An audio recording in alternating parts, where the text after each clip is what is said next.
congratulations to the both of you on becoming the festive superstars of this year's Charmony Festival before entering the Grand Theater. I, on behalf of the organizers, extend my sincere congratulations to you, wishing you joy under their radiance.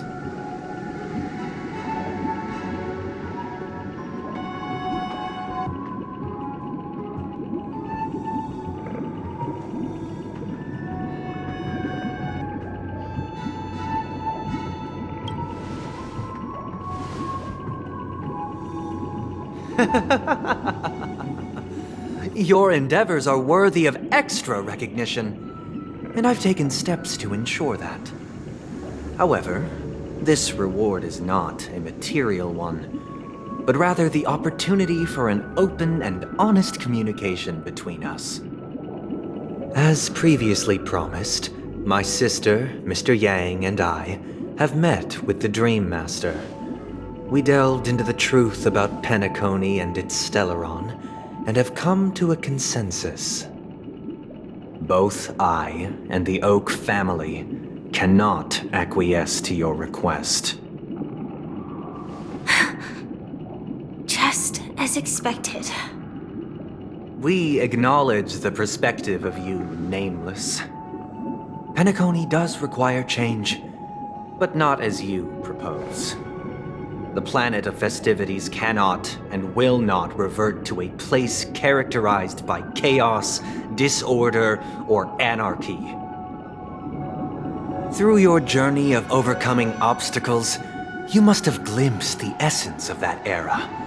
The vulnerable ruthlessly eliminated, equality non-existent, common folk living precarious lives, eking out a dreary existence. Ultimately, only heroes like yourselves manage to achieve success.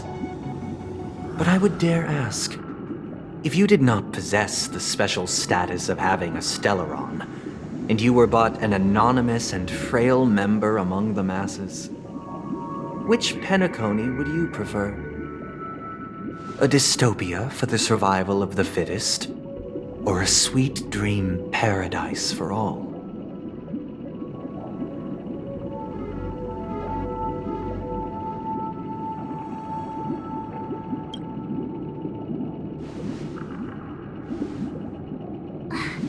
That's not the point! Don't let him mislead you! Mr. Sunday, even if the members of the Oak family can't fully agree on what to do about the Stellaron, now's not exactly the time to be holding an extensive discourse about Penacony's past and future, is it? The Stellaron issue concerns the life and death of everyone on Penacony. If anyone has a better suggestion, the crew is more than willing to listen. Also, it'd be best to tell us the ins and outs of that meeting. This way, we'll at least know what Welt and Miss Robin are dealing with, and the reason why they failed to make our appointment.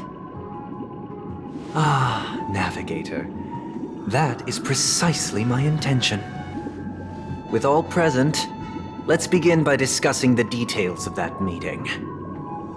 Let's talk about our tribulations and choices, our ideals and beliefs, and our final course of action.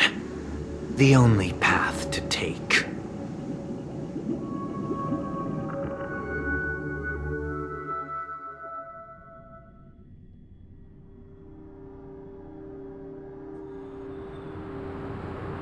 You mean to say that for the longest time, there have been scoundrels who would use the Charmony Festival that I have bequeathed to the masses as a tool to realize their ambition?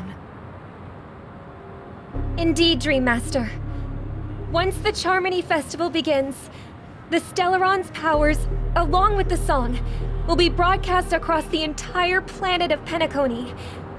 And then everyone in their dreams will be unable to awaken. This is indeed surprising to me. The dreamscape is maintained by the collective effort of the 5 families. If someone were to use the Charmony Festival to recklessly disseminate the power of the Stellaron, this individual must hold a position of great authority. Do you have any suspects? I'd like to ask, did you really not know of the Stellaron's existence? I would have never thought that this nameless would point the spear at me.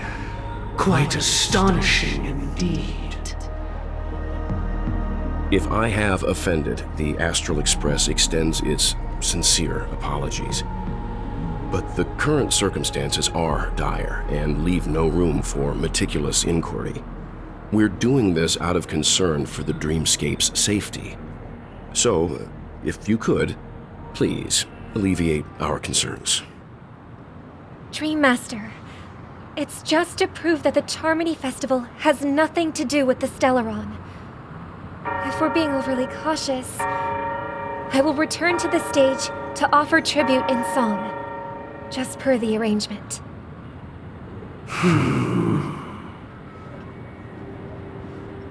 Sunday, Robin. I've watched you two grow up, and know your dispositions like the back of my hand.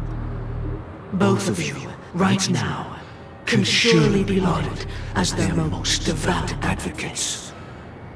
I already know your resolve. The magnitude of this matter is enormous, and cannot be taken lightly. Since Mr. Yang has asked with such earnestness, I will personally respond in kind. If there is a need, the entire Oak family will be mobilized to heed your call. Someday, might I ask you to beseech them to cast their light unto me, and question me in their stead, so that no lies may be concealed? I will do as you command. Robin, could I entrust you to be present as a witness, to document the truth, and to proclaim my innocence, so that all slander may be utterly dispelled? I will do as you command. May thy will be carried out on earth, just as it is in the heavens. Oh, triple-faced soul, please sear his tongue and palms with a hot iron, so that he will not be able to fabricate lies and make false vows. Let us begin. There is nothing else to prepare. Understood. Question. Have you devoted your life to your god, never worshipping other gods? Naturally. Do you love your god as you do yourself, always heeding their admonishments? Naturally. Have you strayed from the path expected by your god, betraying their name? Never. Have you ever been inordinate with your asks of your god, coveting more than the foundation of the creation itself? Never. Then, a final question. Do you swear to fulfill all vows, past, present, and future? With the Eon as my witness, if I do not deliver on my words, or if I renege on my vows, may I be cursed in accordance with divine law. They have seen your faith, and have endorsed your faith. With this, it can be evidenced... Just a moment. What is it, Mr. Yang? I have another question I hope to have answered. To my understanding, the family's harmony and prosperity have never relied on so-called divine laws. But God, you both mentioned, are they truly Xīpei? Mr. Yang should know that those belonging to the family toil together as if they were kin, embracing solidarity and unity under their light.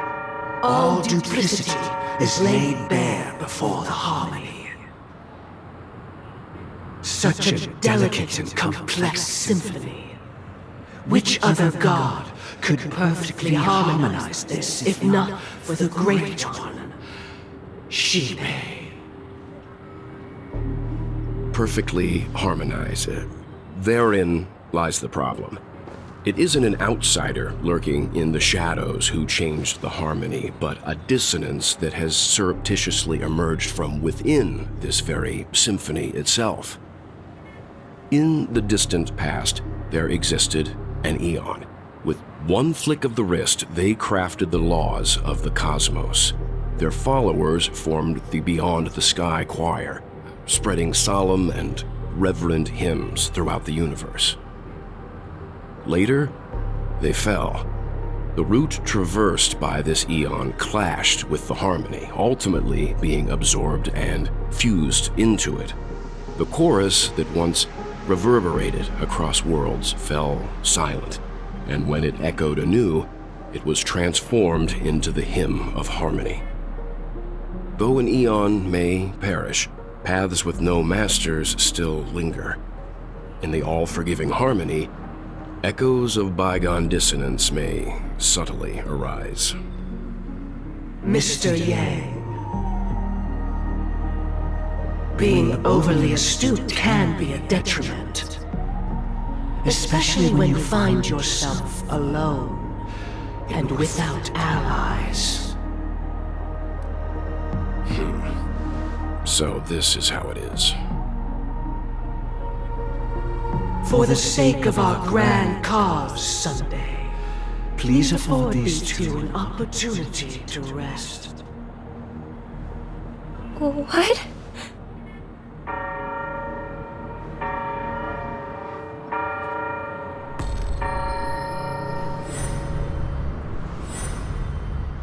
Sorry, Robin. It's just you. I did not wish for you to know this.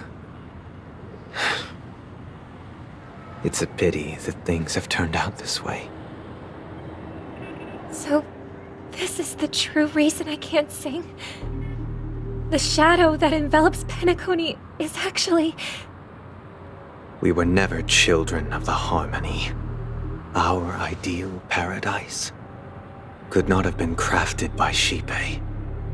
True bliss can only be guaranteed by the one who transcends the many.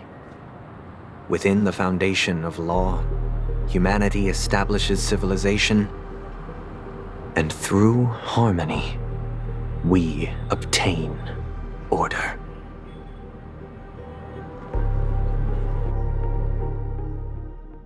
Unbelievable. To think that there would be remnants of the Order on Penacony. What have you done with Mr. Yang and Miss Robin? Don't worry. I just gave them some time alone to ponder their fates. You should know that these actions make you an enemy of the Astral Express. Should we need to stand against the Nameless, it would only be myself and the Oak family involved. But we haven't reached that point yet, have we? Your efforts for the justice of Penacony are evident to everyone, and have been widely observed.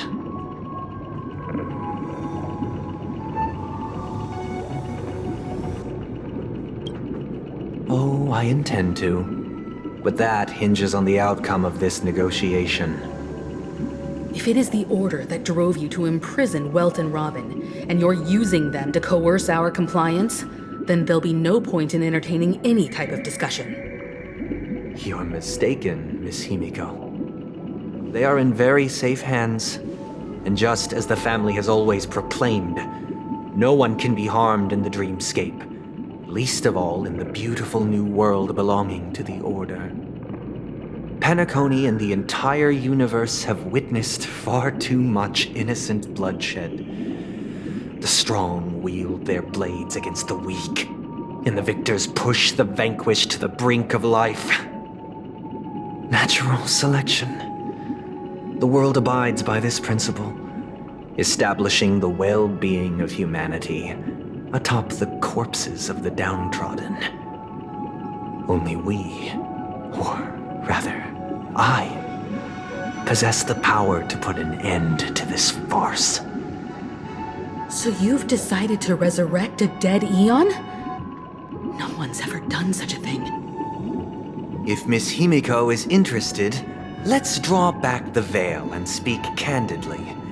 I've always firmly believed that people can understand one another through peaceful means. I'm willing to divulge the unembellished truth as to the intentions of the Order's Pathstriders, so that you will make better judgment for the Astral Express, for Penacony, and for this stretch of the universe. Words can hardly do justice to the beauty of that ideal. So, come with me, everyone. Let us retrace our steps and see once again where this road leads. Huh? Where'd he go? Welcome. This isn't any location in Penacony's dreamscape. It's my inner world. The reason the scenery before you remains unchanged is because your consciousness has drawn on similar concepts to fill in the gaps.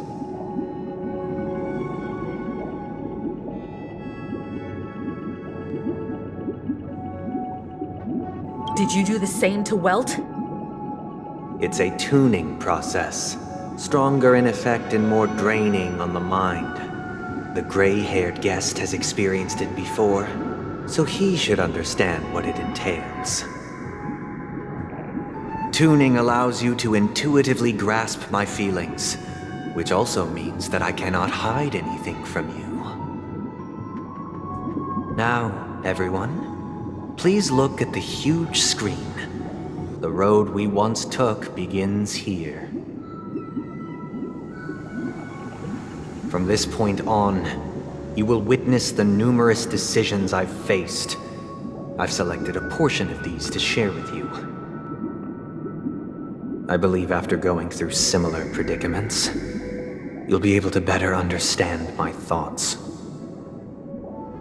Let's begin. The first decision. A story about a baby bird.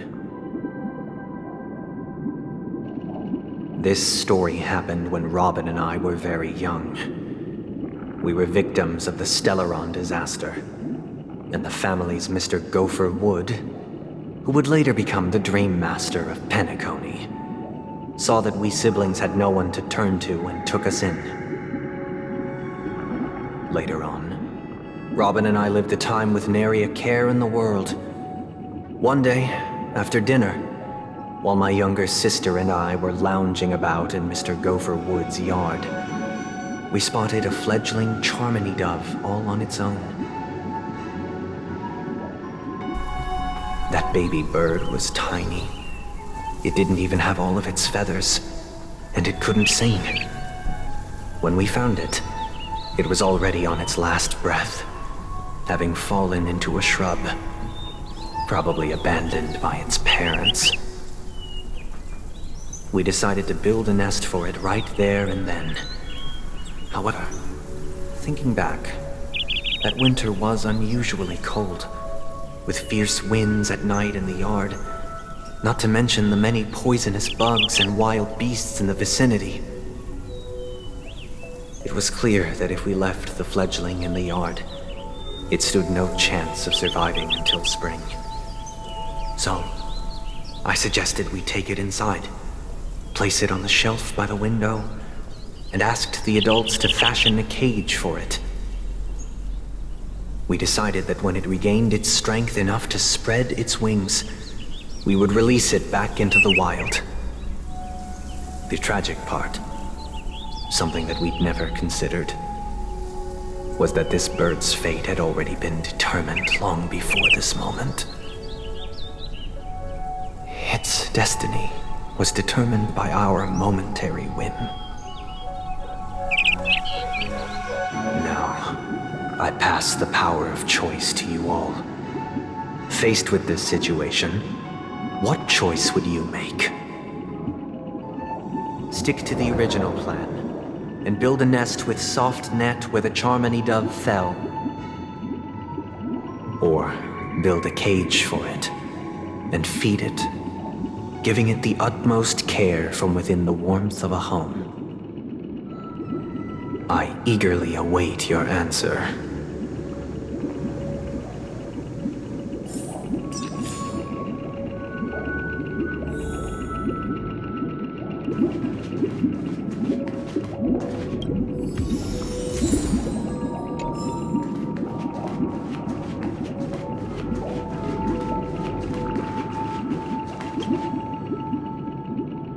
That guy just casually throws this kind of question at us? What exactly is his deal? But fine, I'll answer, I guess. If it were me, I guess I'd choose to build a cage for the little Charmony dove. After all, leaving it there, it's bound to get hurt by wild animals or something. And that'd just be too sad.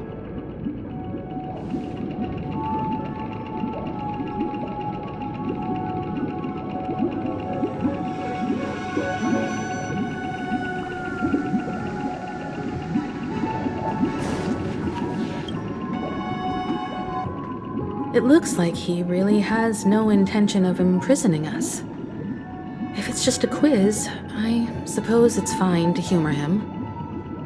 Back to the question. I would personally choose to build the little Charmony dove a cage. No special reason. I do think that a fledgling should have the right to fly into the sky. But if it can't even live to that point, then there's nothing to talk about to begin with.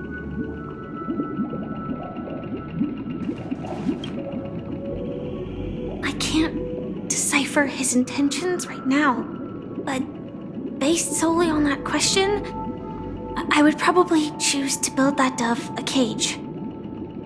Even if I was gonna release it back into the sky, it'd have to be strong enough to fly first. If I left it where I found it, I fear it'd never get the chance to fly ever again.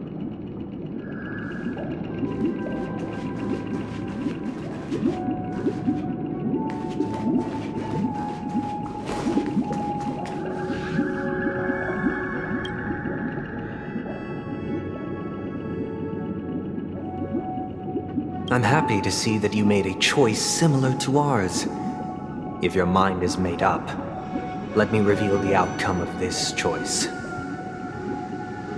We passionately nursed it back to health, preparing only the best food for it every day. We even preened its feathers.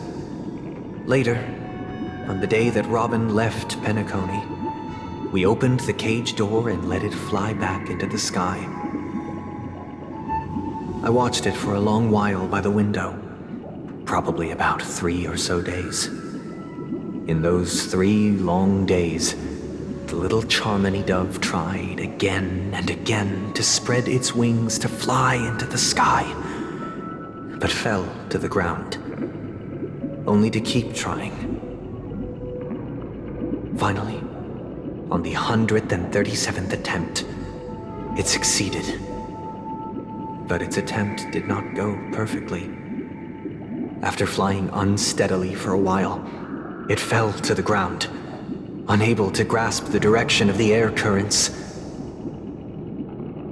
The fall shattered its wings. It writhed helplessly in my embrace. But it was all for naught, finally succumbing to a painful demise. And in that instant, our tender care, our given love and hopes, they all became the inevitable push that sent it to its death.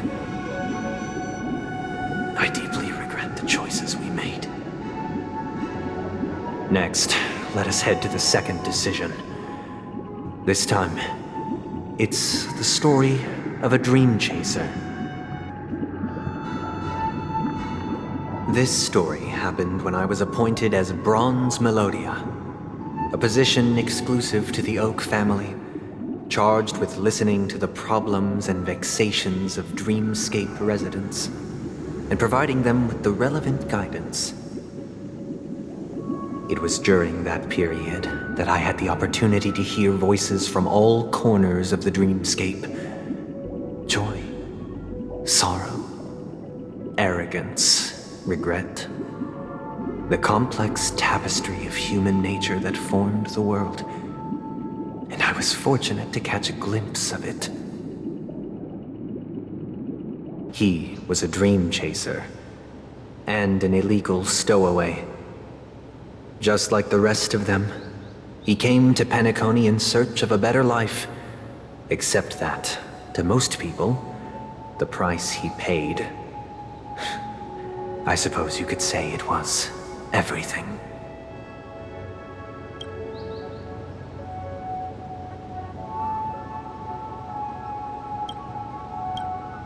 He told me, I sold everything I could at home. The house, the land, even his 2 children. He said he could not afford to raise them, and that at least they could eat if they lived as slaves.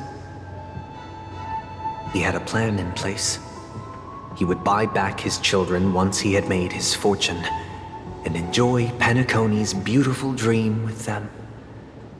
Alas, his plan to smuggle himself was somewhat clumsy, and he was sniffed out by those pig-headed hounds. After hearing the Dream Chaser's story, I immediately appealed to the Bloodhound family to cease their pursuit. That way, at least he could live peacefully. But I was still too naive to the ways of the world. I did not anticipate that what I thought was a kind gesture would later lead to dire consequences. I'll tell you the outcome soon. For now, I'd like you all to make a choice. Will you do as I did, and try to convince the Bloodhound family to stop their pursuit, so that the Dream Chaser may live peacefully and realize his wishes? Or will you remain silent, leaving him to languish while the hounds are hot on his heels, until his inevitable judgment arrives? I look forward to everyone's decisions. Who knows? Perhaps they might even alter the outcome of this tragedy.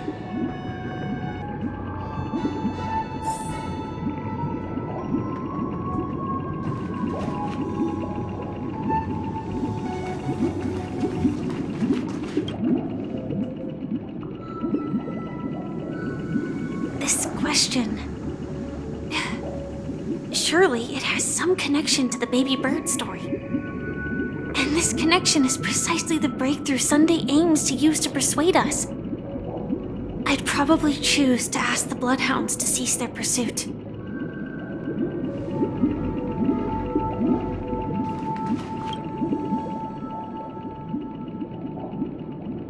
A dream chaser story. If I acted out of kindness, I would probably ask the Bloodhounds to stop their pursuit and lend him a hand. But what cruel repercussion would this choice result in? I think Sunday must have been deeply impressed by the limitations of the strong defending the weak through this incident.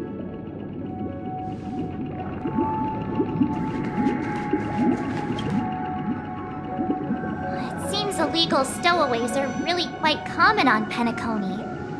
But that guy in the story, I don't think he deserves any sympathy at all. He sold his kids to chase a dream. Even if he intended to go back for them, it's still insanely irresponsible. With that thought, there's only one choice. Let the Bloodhound send him back home. This person deserves to be punished.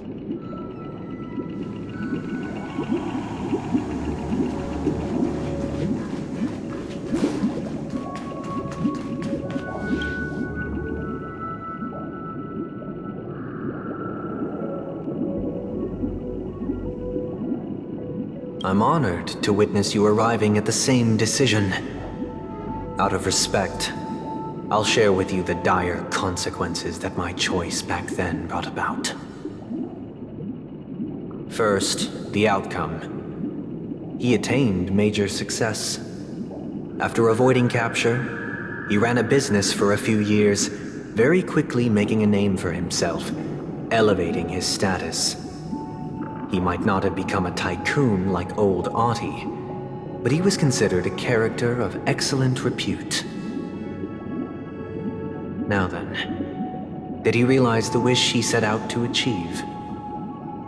No. The last time I saw him was in the real world, where the hounds were going to permanently exile him, and I was the accompanying bronze Melodia.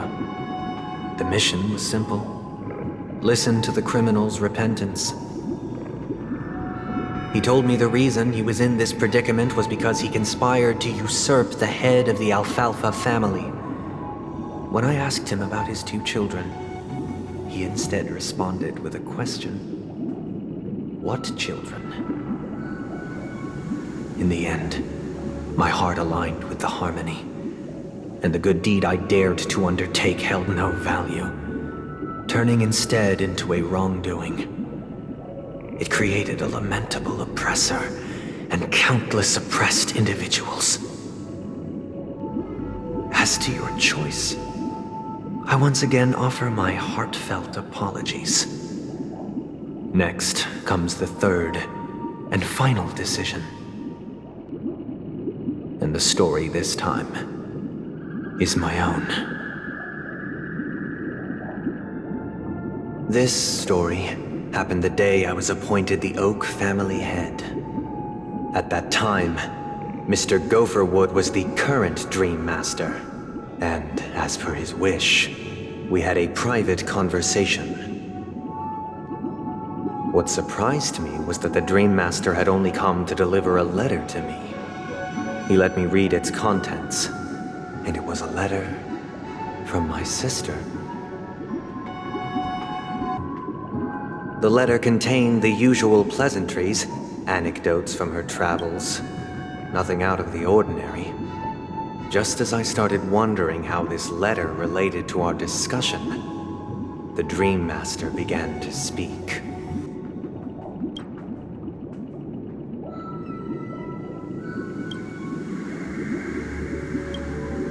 Do you know who wrote this letter?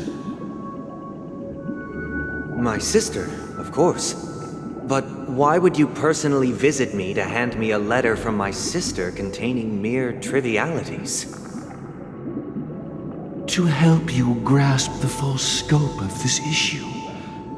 Do you know where Robin is at this moment? From what the letter indicates, she must be in Caspelina 8, correct? She's touring there right now.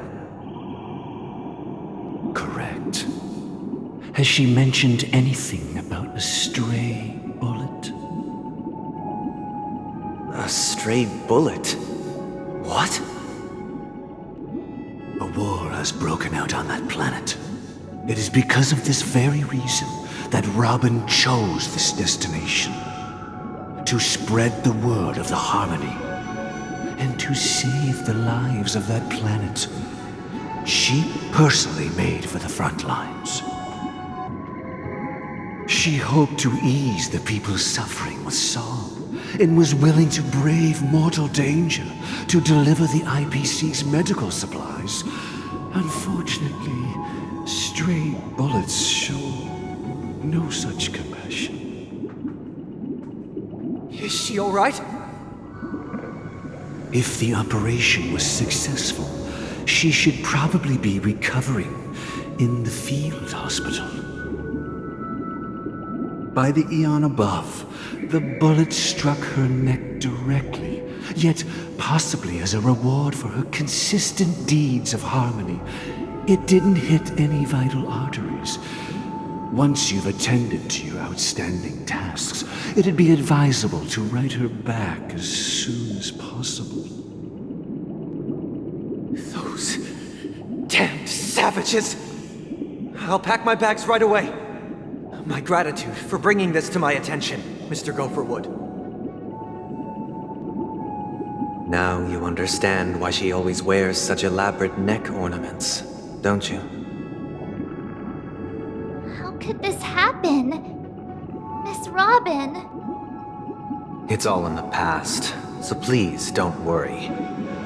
I share this in the meager hope that you will understand the harmony's limitations and predicament. As grandiose as the strong defending the weak sounds, many times, it is nothing more than wishful thinking. Likewise, I've prepared one last question, one last choice. But rest assured, this choice will not have any grave consequences. Because this is merely a figment of imagination, a nightmare that has haunted me through countless nights. If you ever had the opportunity to make a choice like I did, would you still support Robin's journey on the path of harmony?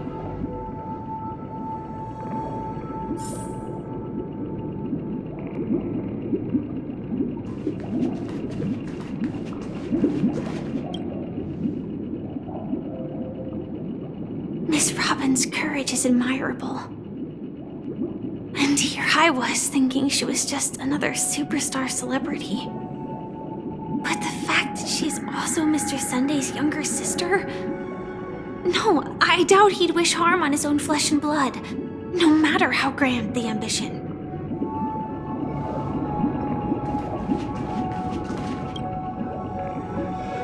I often feel like I've dreamt of similar scenes on certain nights.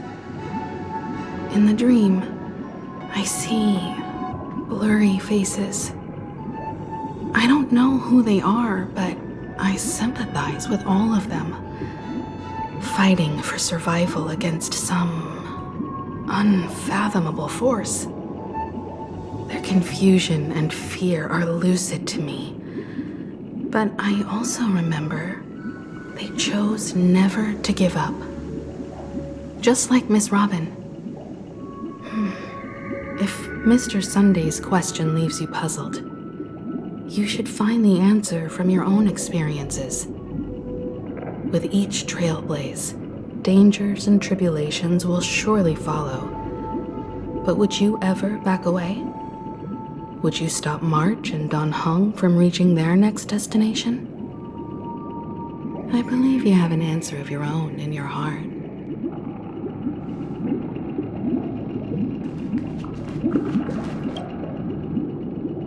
I can't believe that happened to Miss Robin.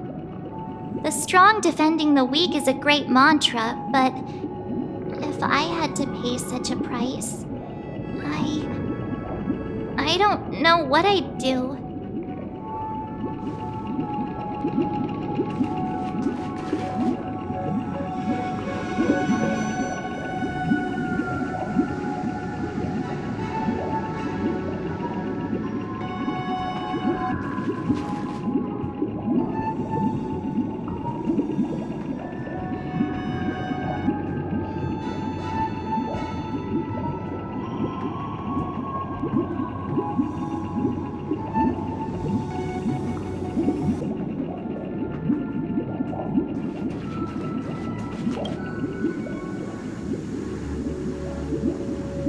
Miss Robin's courage is admirable. But the fact that she's also Mr. Sunday's younger sister?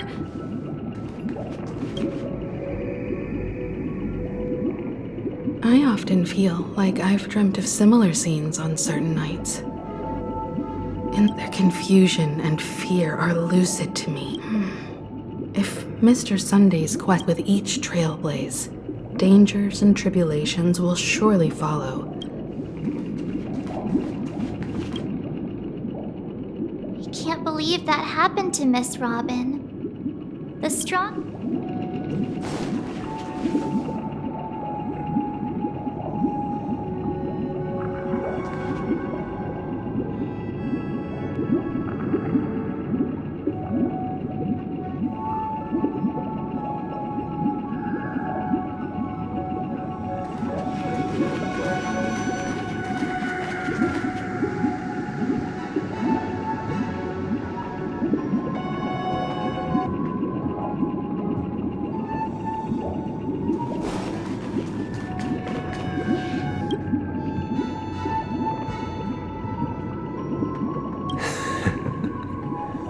see.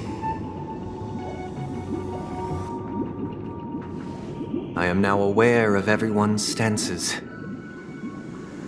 Raising these questions merely serves to illustrate one point. The plight of Penacony cannot be salvaged by the harmony. The true foundation for a sweet dream paradise can only be established through the order where the strong govern the weak. I know the suffering of being tormented, the turmoil of losing your way, how sorrow and even despair set in when matters don't work out. All of this causes me unending pain, because this is not what happiness is at all. We must teach the weak how to live a happy life. And this life isn't some noble propriety that the upper crust preaches, but in definitive terms, a way of survival that belongs to everyone. So what is your definition of living a happy life? Good question. Human consciousness is fundamentally an illusion, a cage known as self-worth. People lured in by this illusion make mistakes, yet still ask that external influences bear the burden. When one mistake after the next permeates the masses, they become impossible to trace. Thus, the amassing of these individual cages culminate to form a prison, a place dictated only by the rule of survival of the fittest. Nature is always accompanied by predation and sacrifice. Its antithesis is known as order. That is what I want to do. Unite people's happiness under the banner of order. They won't need to make bitter choices any longer, nor face the weaknesses of humanity. They can cast aside their primal instincts to build a haven for mankind. Simply describing thoughts is far too abstract, so allow me to provide a simple example. As you all may know, there are societal norms like weekends and long weekends that exist on some worlds. During these hard-earned rest days, people are given the chance to extricate themselves from the stresses of everyday life, allowing a certain tranquility to return to their souls. And it is only on these days that people do not have to adhere to the law where the strong prey on the weak. They can live out their lives happily during these brief intermissions. It's just a pity that 2 or 3 days are still too fleeting compared to the span of a lifetime. From where I stand, society's ideal system should be 7 rest days. Following Sunday, there should ensue a second, a third, and indeed an infinite procession of Sundays. This should be the face of the new world. Idyllic, eternal, peaceful days. And thus, every person can return to their base selves in this utopia. Some gaze in reverence at the stars, pouring their whole beings into calculating the distance between us and the isolated world of Pagana. Meanwhile, some seek refuge in quiet corners, holding one another, unencumbered by the chains of unwelcome obligations. There would be no need to bear the hardships of reality. Only in this way can humanity face the inevitable end with the purest of spirit, living a life of dignity. This is what it is to live in bliss. Miss Firefly, you who are stricken with entropy loss syndrome, you of all would surely understand this.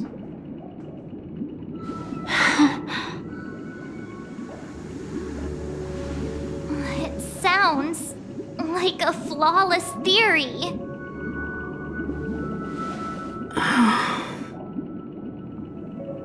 But what is the price price to attain all this? The cost is minute, merely a personal and eternal sacrifice.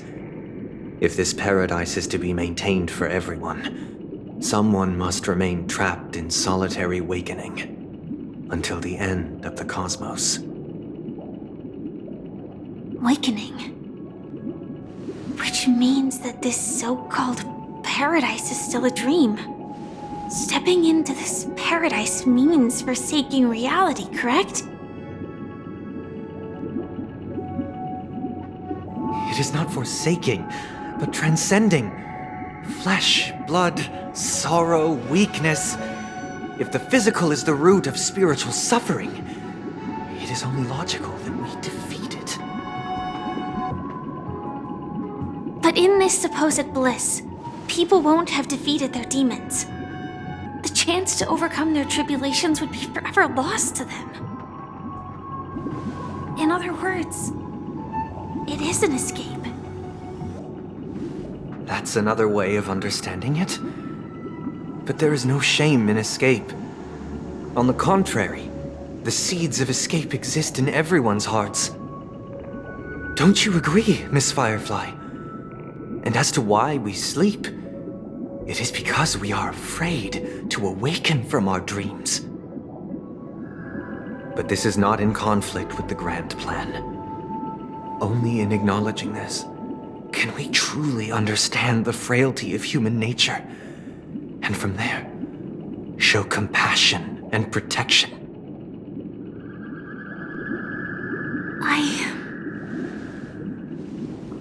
I admit that you are a born leader.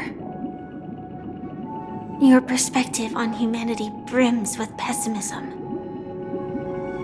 Yet you express compassion for all, even when your heart pities them. But unlike you, I live for the self. From my perspective, individuals making choices for themselves is their birthright. The want to escape may be innate in the weak. But whether they are weak or not, it is not up to another to decide.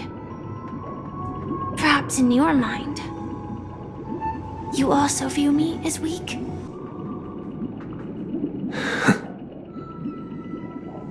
Because I don't think so. Since Miss Firefly has said her piece, the Astral Express will also naturally give you our answer. We'll leave it to you, just as Mr. McHale instructed before. Tell him our choice.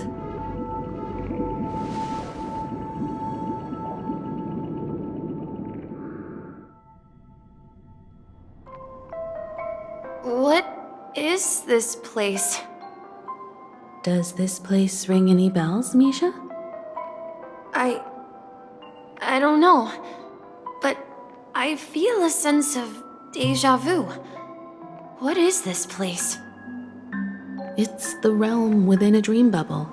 This was left to the Astral Express by a nameless, but weirdly, when we entered it, it was completely empty. Dr. Edward from the Dreamscape sales store told me that dreams are formed from memories, and a dream bubble can't take shape if its core is empty. So I thought you might be able to help us in unraveling this mystery, Misha. As a hotel doorman, you know Penacony best among us. I don't know much about dream bubbles, but if you want to figure out what this mansion is, I'll do my best. I'm counting on you then. Himeko, I still don't get it. Why were you so sure that Misha had a connection with this dream bubble? I wasn't sure. It was just a hunch. But since Misha feels familiar with this place, my hunch might be correct.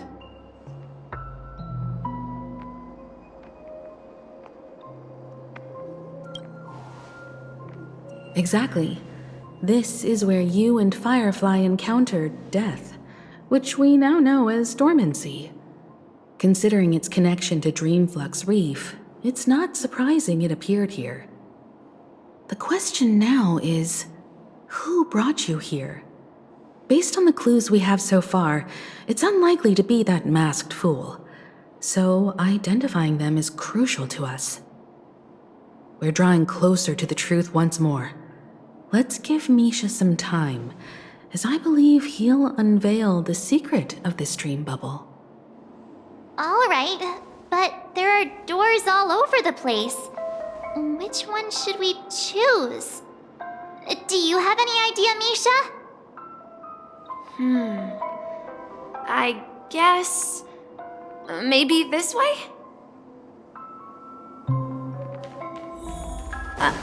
I'm not entirely sure, but... let's give it a try.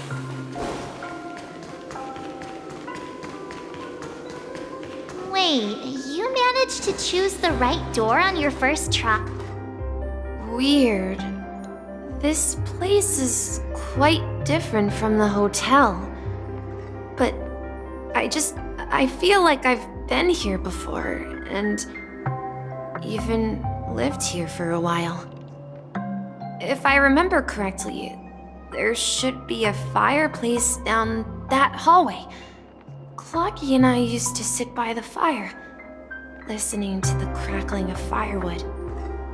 And the room on the other side was the toy room. I loved spreading out all the toys from the box on the floor and making up stories for each of them. Hold on. This doesn't make sense. Didn't I grow up in Dreamflux Reef? So, what is this place? This could be a case of amnesia. Don't worry, miHoYo. It's common for everyone to forget certain aspects of the past. Those memories haven't vanished. They're just lying in the depths of your mind.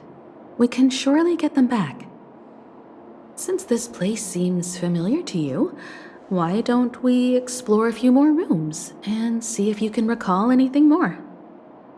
Yeah, then let's check out the rooms I just mentioned.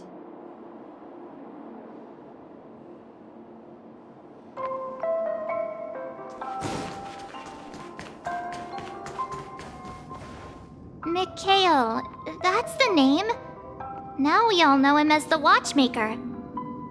So, who is he talking to? Do you know anything about it, miHoYo? I'm sorry, I don't know much about the Watchmaker, but Mikhail... Anything special about that name? Mikhail is Grandpa's name. Grandpa? Do you mean you're the Watchmaker's grandson? But we haven't heard anything about the Watchmaker having descendants. And the name Mikhail is not rare. Perhaps it's merely a coincidence. Could you tell us more about your grandpa, Mikhail? Yeah, sure. He was a seafarer who fearlessly ventured into mysterious seas and storms. He was always on the sea and had lots of friends who accompanied him on his travels. He didn't want me to call him Grandpa because that would make him sound old. He believed he was still young. The name Mikhail was given to him by his parents, Mihaly and Elise, both renowned seafarers. Every time he came back, he'd share his logbook with me and tell me about his adventures at sea. I want to become a great adventurer, just like him. It appears that the seafarer has nothing to do with the Watchmaker. So, perhaps it's just a coincidence? So, where is your grandpa now? He went off on a new journey, and it's been quite a while since I last saw him. So, where has Clocky gone? Did he leave to protect Dreamville?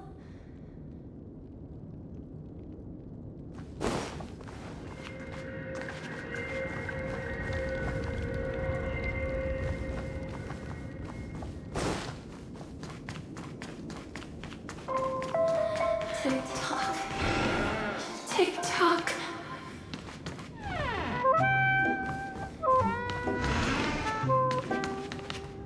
I heard some noises from the room. Origami Bird? That's a friend of mine. You and Origami Bird are friends? Yeah. It's a member of the Compass crew, just like Clocky and Miss Mirror. And there's more than just one Origami Bird. They are a big family with lots of brothers and sisters who look the same. They follow Miss Mirror's orders and handle all sorts of jobs on the ship. They're the best sailors. Sailors? Can origami birds be sailors? Could you tell us more about the compass, Misha? The Compass is a ship bound for the New World. Clocky and his partners travel through layers of fog to the depths of the sea. Whenever there is danger, Clocky will use a compass and guide the ship in the right direction. That's a great story. But in the Penacony cartoon, Clocky and his partners have always lived in Dreamville and never ventured out, right? Huh? Oh, that does seem to be the case. Weird. I clearly remember Clocky arrived in the New World in the end. Perhaps Clocky has a hidden past. I think I hear the sound of water. You once mentioned there's a magnificent fountain up ahead.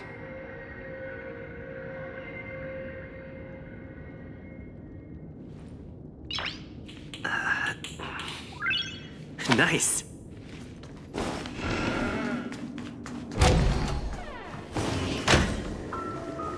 Look, there it is! The water resembles a precious jewel, embedded in the dreams of all seafarers. Every time I gaze at the shimmering lights beneath the waves, it feels as though I'm back in this place, standing by your side. Have you recalled anything, Misha? Yeah, I saw these sentences in Grandpa's logbook. He used to say that despite the perils of the sea, whenever he stood on the deck in the afternoon, overlooking the sparkling waves, he would think of this fountain in front of his house. He often said that those moments felt like returning to his family's side, and the difficulties at sea didn't seem quite as challenging. You know, I quite understand such sentiments.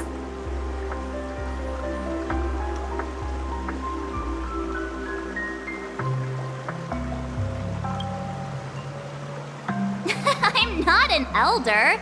I was just being a bit sentimental. Perhaps every adventurer far from home carries a fountain within their soul. Even though the other side of the sea remains shrouded in the unknown, the fountain in front of his house serves as a compass, leading him back to his cherished ones. Yeah, while Grandpa was at home, we would stand by the fountain and place the compass, a toy boat that I made, into the pool. Back then, I would ask him when I could go on adventures like him, and he would always laugh and say I was still too young. It seems this Mikhail is truly a seafarer and has nothing to do with the watchmaker.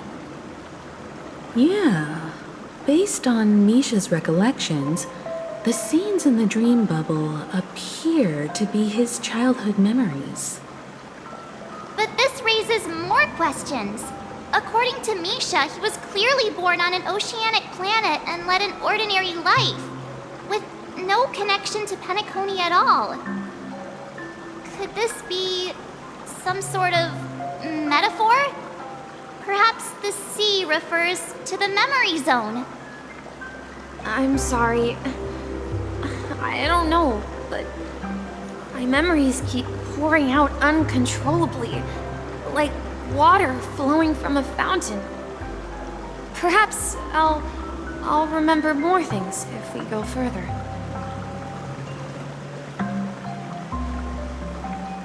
I wish to share your burden. We're going to the opposite side, right? No, we should turn left here.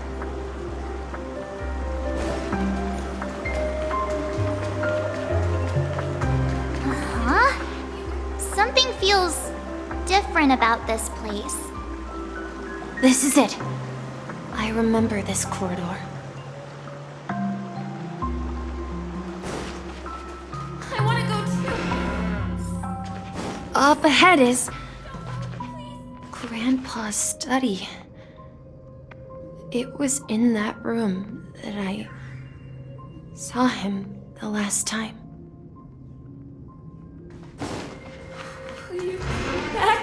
We've overcome so many challenges. We arrived at the new world.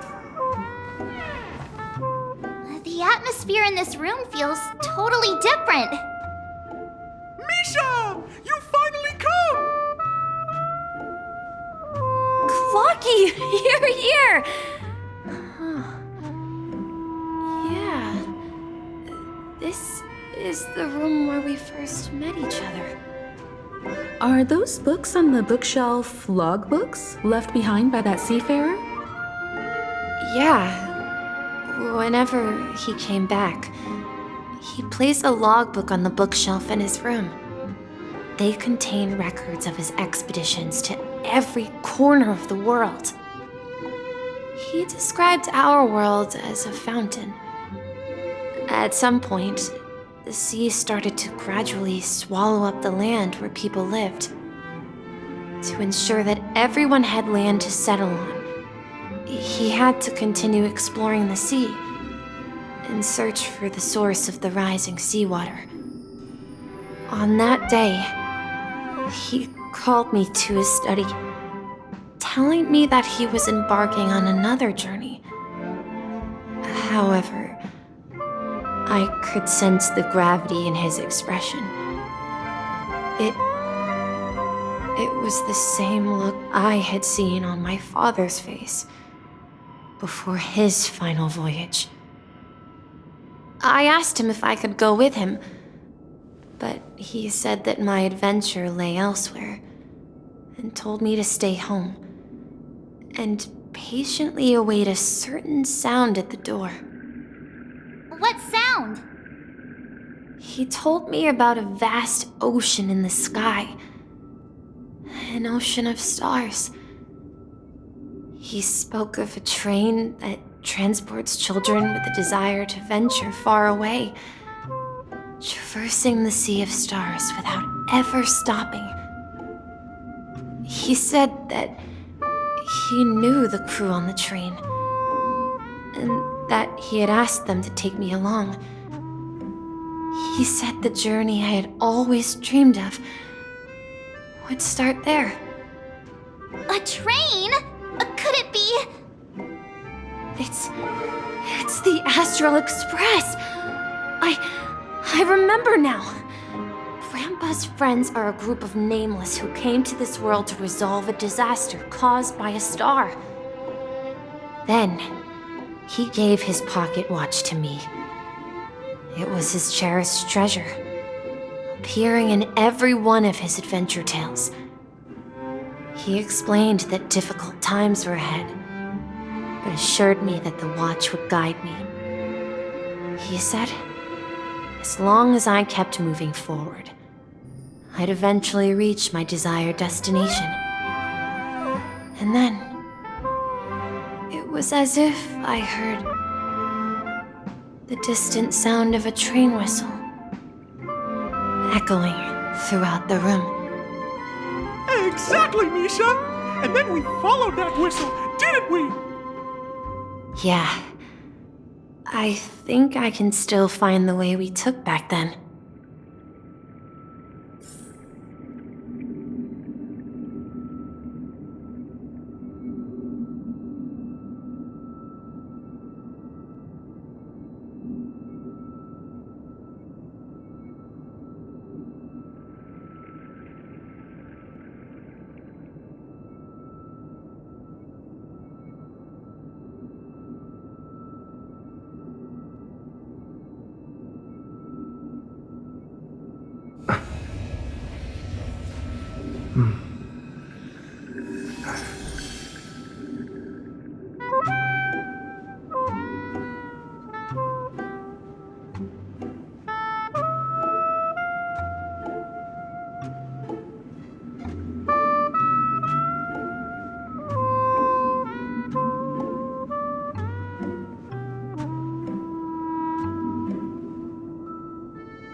dream jigsaw, right? So we're supposed to find the exit. But where can we find the last piece? Do you remember? You said you obtained a mysterious shard when you stumbled into this place. Hey, the shape seems to match. So this shard is also connected to Misha? Looks like we're just one step from revealing the truth. Let's get to the other side and investigate.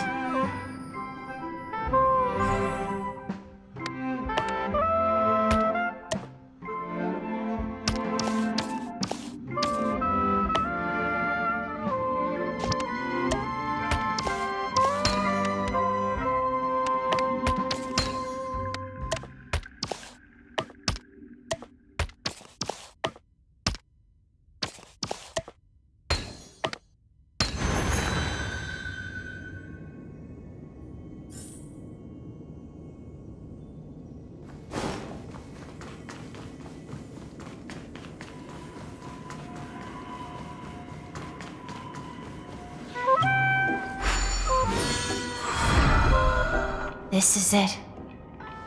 This is my room of clocks.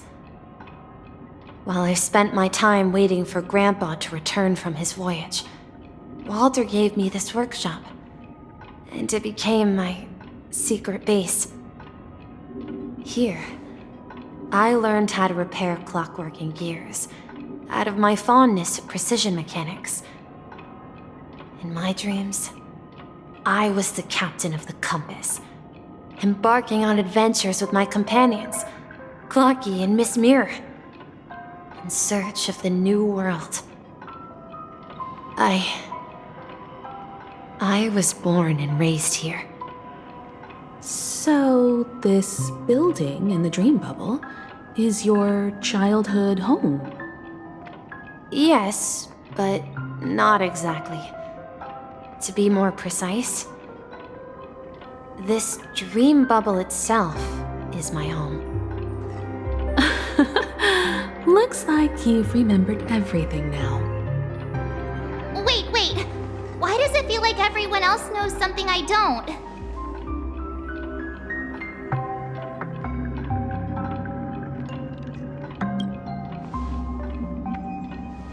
March, do you remember when he mentioned a clocky that only he could see?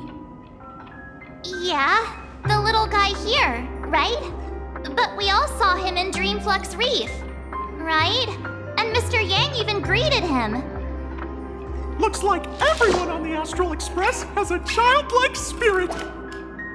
The answer lies in the Astral Express. His experience shows that neither Firefly nor Acheron can see this clocky. And when we were in Dreamflux Reef, you may have noticed that for some reason, nobody outside of the crew had ever talked with Clocky.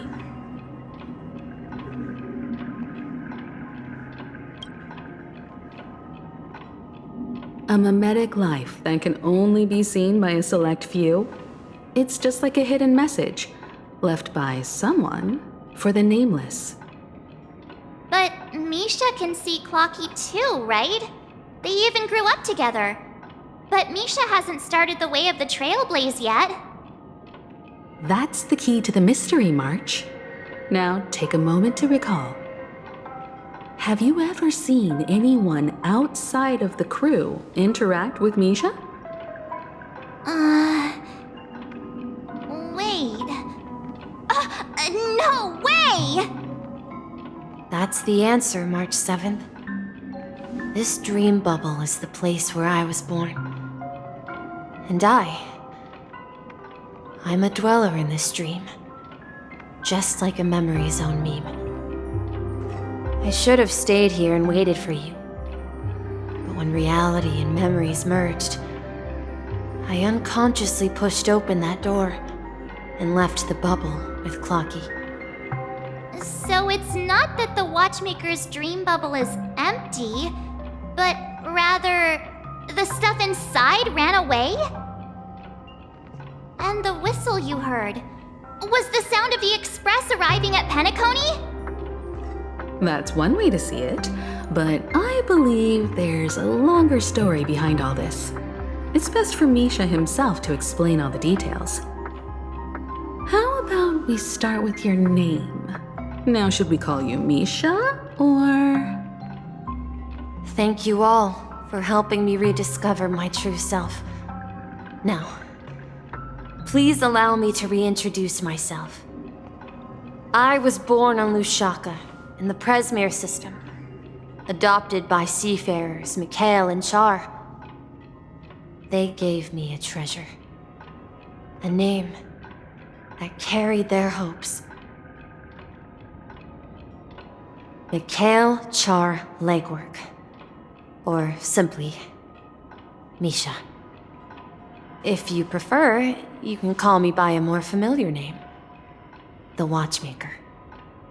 So, you're the Watchmaker himself?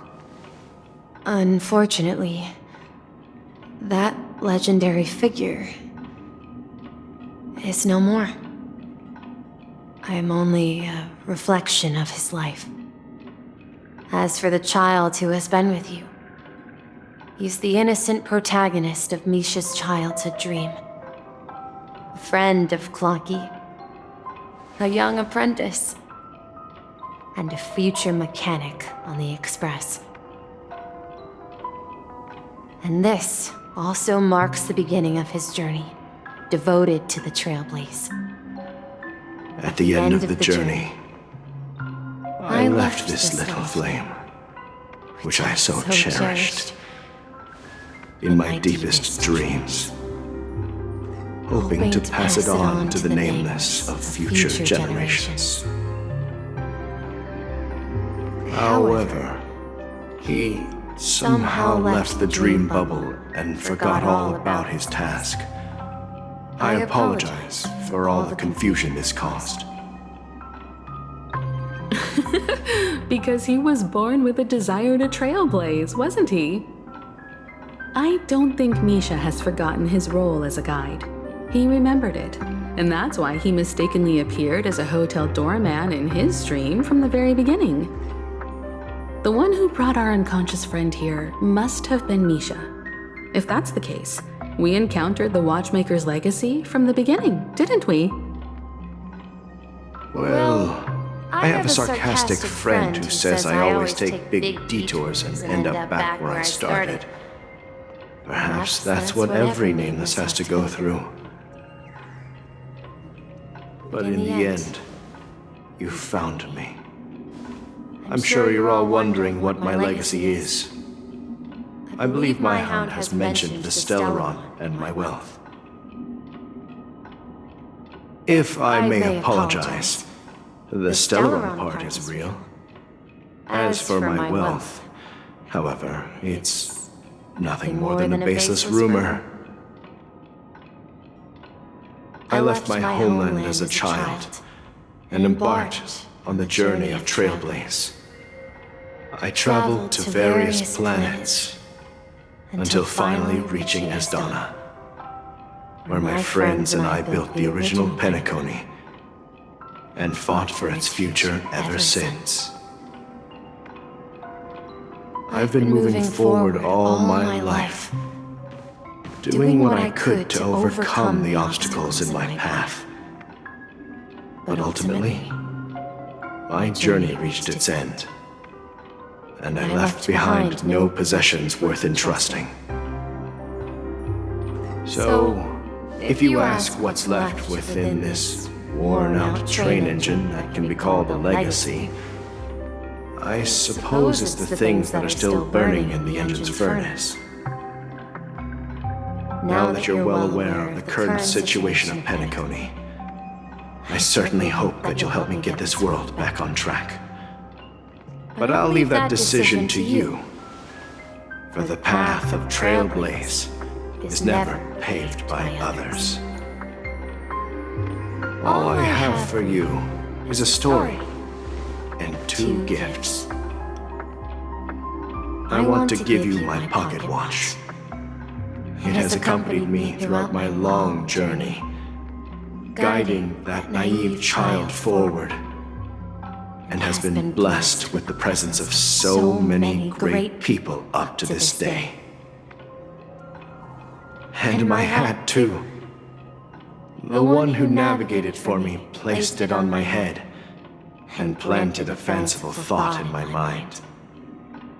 The Trailblazing expedition will never end. Now, it's time for you to make your choice.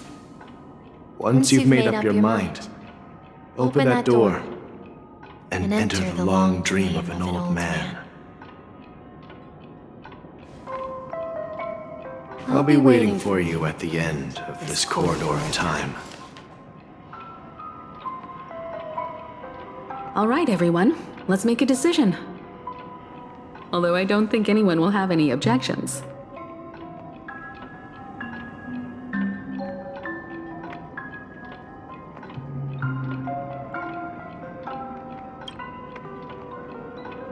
Come on, stop joking at a moment like this. We've come this far. Surely there's no other option than moving forward. In that case, the vote stands at 2-1. Then let's proceed together to the end of this stream and tell Mikhail our decision.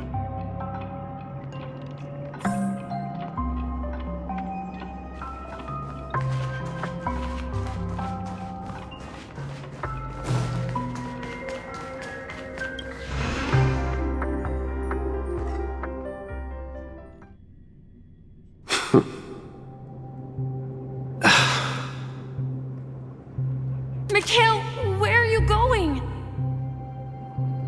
Someone has to step up and save Lushaka. So why can't it be me, Misha? Please don't go. And if you must, please take me with you. Don't leave me alone. Even without me, you know how to proceed forward, brave Captain Misha. The compass is waiting for you. Haven't you always wanted to be a better adventurer than me?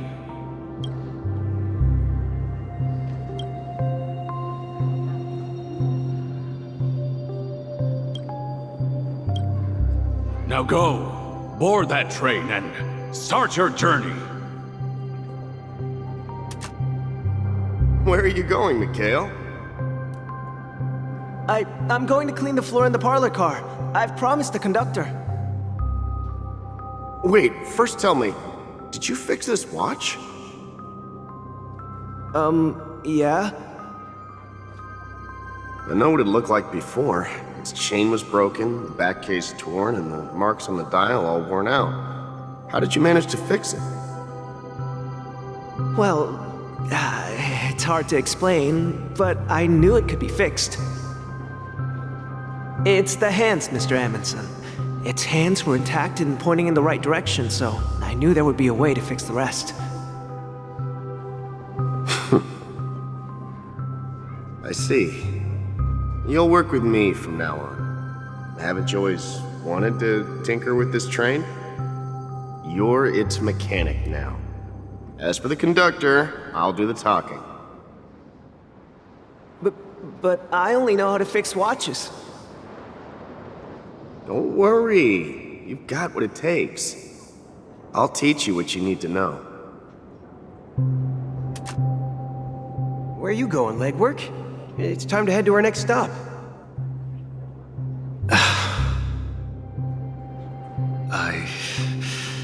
I'm staying in Astana with Rosalina and Tiernan. I see.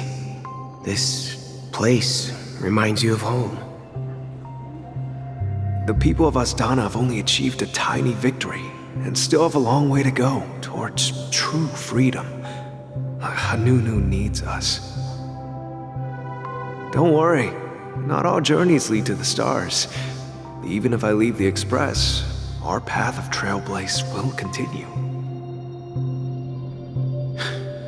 Yeah, I knew you wouldn't stay on the Express forever.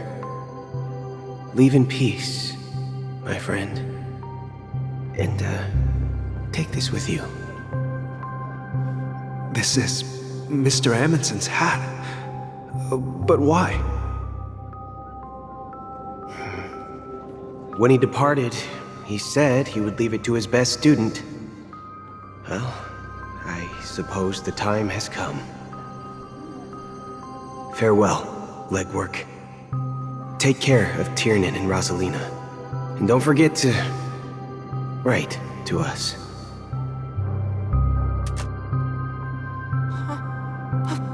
Where are you going, Watchmaker? Don't worry, Micah. Just going on a little trip. Someone has to be at the forefront of the interstellar frontier, and I'm the only former nameless in Penacony. So why can't it be me? Because you're all we have! Have you forgotten about Tiernan? The cosmos is way more dangerous now. What will happen to Penacony if we lose you too? But what will happen to Penacony if we don't find a way out? Ah, Tiernan. How could I ever forget him? I've spent countless sleepless nights asking myself why I didn't go with him back then. We Nameless won't stop. Don't worry, Micah. It's just a matter of getting back to my old profession. Just wait for me to come back. What if, and it's a big if I don't come back in one piece, then you'll become the next Watchmaker. Where are you going, old man?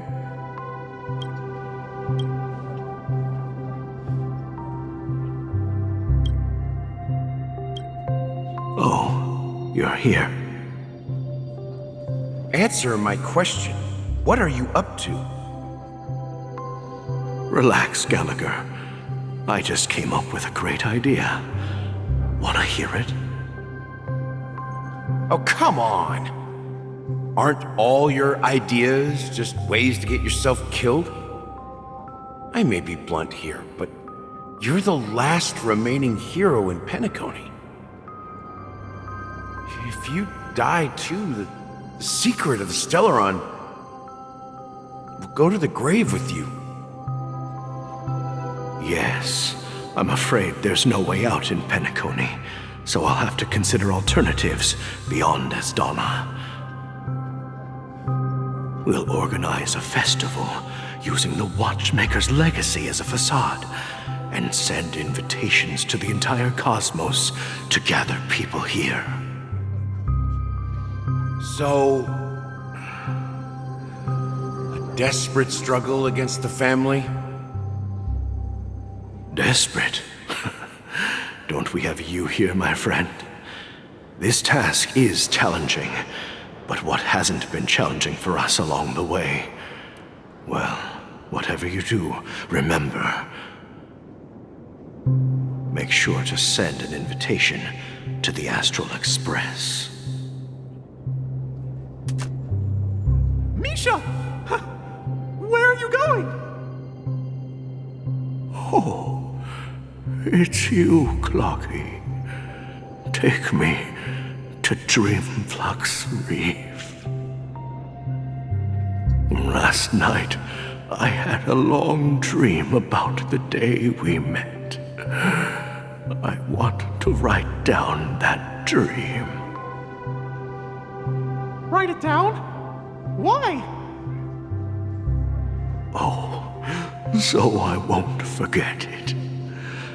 Do you remember how you got your name, Clocky? Of course! You told me that when you were a kid, you lived in a room full of clocks. Those wall clocks and pocket watches grew up with you and were your best friends. Yes, but what I didn't mention was there's a funny misunderstanding behind it. I was a kid, and there was always a special pocket watch in my memories. It was with my grandpa, guiding him on his sea voyages and leading the way in his every adventure story. I wanted to have a pocket watch like that too. And that's when you appeared in my dreams. Yeah. Every night, we boarded the compass and set sail together. But you know what? It wasn't until the day my grandpa gave it to me that I realized it wasn't a pocket watch at all. It was a compass. So, your name should have been Compassy. And the watchmaker is just a nameless.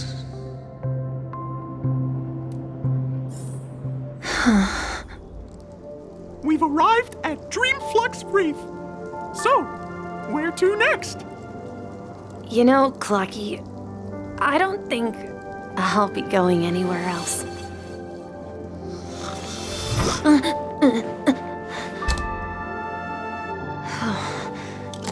There's still time.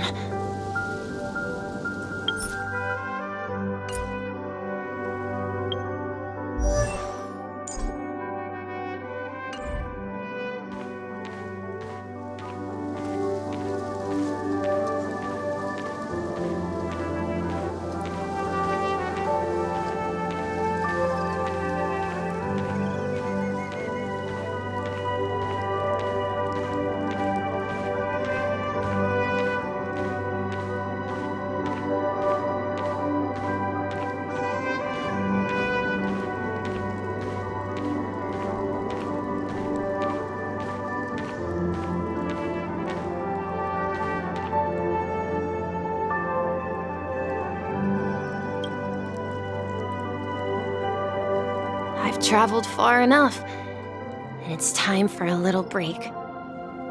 Oh. So, we'll set out again when you're rested? No, I'll stay here. And then, this is where it ends. This is where it ends? What do you mean, Misha? You told me that the trailblazing expedition would never end. Yeah, that's what I said. So now, it's up to you to decide your next destination. My next destination? What's that supposed to be? I've been following you. Misha? You're acting weird today. If you're feeling down, we can just do what we usually do. With the clockwork. No, I'm not feeling down. As for clockwork, yeah, it resolves all problems in this dream. So, do you know what clockwork actually is? I'm not quite sure. Well, everyone gets lost at times. They may hesitate and doubt which way to go. That happens in this dreamscape and beyond. But don't worry. Everyone goes through moments of uncertainty and hesitation. Eventually, they gather the courage to make bold decisions. Whether it's calming, joyful, angry, or sad, all they need is a little nudge to take that step toward where they truly belong. I'm leaving that little nudge with you, and I hope you'll share it with others. Such is the essence of clockwork, the will of the Trailblaze.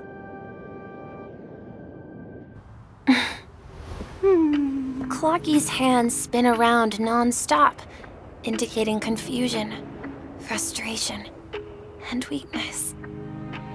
But ultimately, people still need to move forward. Just like your hands, always pointing ahead. This is where my journey ends. from now on. It is your path to walk. Trailblazing means taking paths your predecessors forswore, and venturing even further. The Penacony in Mikhail's dreams does not belong to Order.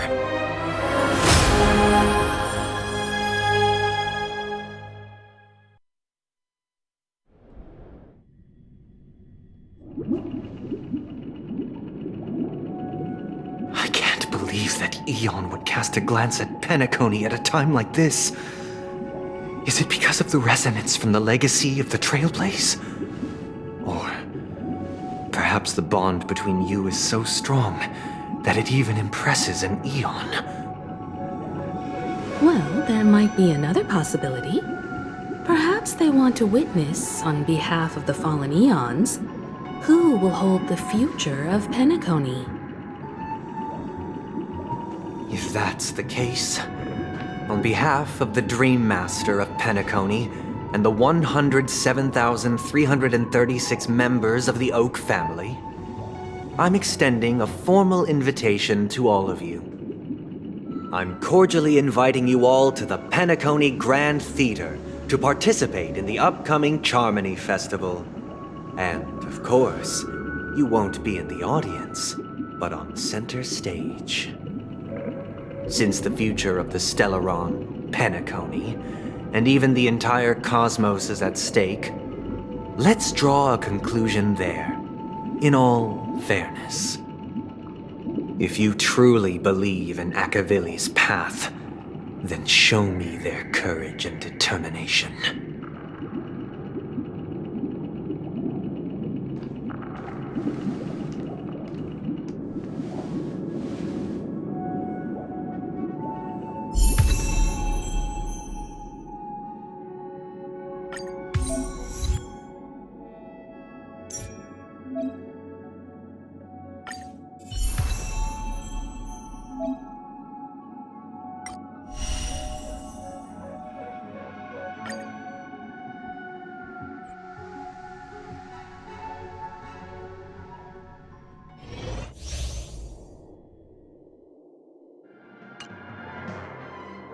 Please stay tuned.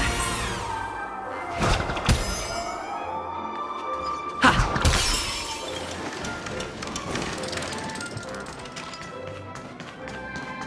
We need a strategy. Please stay tuned.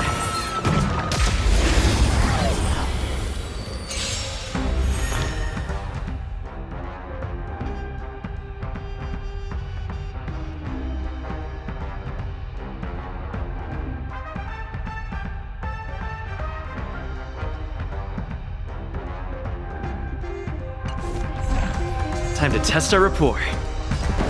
Dreams do come true. Enemy targets detected.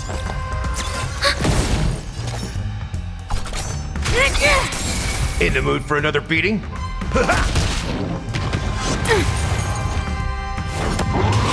With me. Let's improvise. The mood is set just right. Let the show begin! Ready for another? It's time. Enemy data secured. Net markers activated. Time for a good old counterattack. That's all you got? How's this taste? Thanks for the support. Stay in step. Nice like a good brew. Full, my friends. Indulge yourselves! Dreams do come true. It ain't over.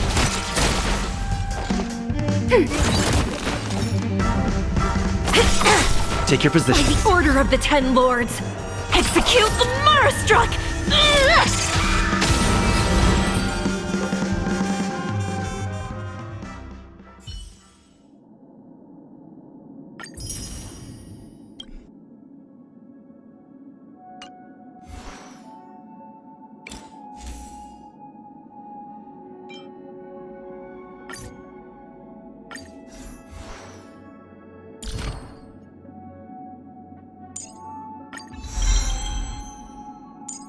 Before our paths diverge, savor the shared journey.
Nice.